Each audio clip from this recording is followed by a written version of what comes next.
ఈరోజు మనిషిని దేవుడు ఎంత ప్రేమించాడంటే ఆ ప్రేమకు నిదర్శనం ఏంటంటే భూమి మీద ఉన్నటువంటి తల్లిదండ్రులు కావచ్చు, అలాగే ఈ బంధువులు ప్రేమలు కావచ్చు. ఈరోజు చూడండి, అన్నీ కూడా కల్పితమైనటువంటి ప్రేమలు కనబడుతున్నాయి సమాజంలో.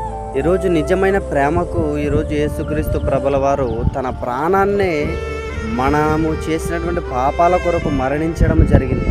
తండ్రి ఇష్టాన్ని కూడా నెరవేర్చి, అలాగే మనమందరం కూడా పరలోకానికి పరదేశికి వెళ్ళిపోవాలని దేవుడు తరతరాల ఆయన ఎదురు చూస్తున్నాడండి. తరతరాలుగా ఇకనైనా నా కుమారులు, ఇకనైనా నా కుమార్తెలు భూమి మీద తమకిచ్చినటువంటి పనిని ముగించుకొని నా దగ్గరికి వస్తారు కదా అనేటువంటిది దేవునికి ఎంతో ఇష్టమండి. కానీ మనము ఈ భూమి మీదనే వండుకుంటూ, అలాగనే ఈ భూమి మీద నివాసం వండుకుంటూ, అలాగనే ఈ సంపాదన, అలాగనే వస్తువులు, వాహనాలన్నీ కూడా ఈ భూమి మీదనే ధనాన్నంతా కూడా సంపాదించుకొని ఆ పరలోకంలో ధనము లేకుండా నిత్య నరకాగ్నికి పోతున్నాము చూడు.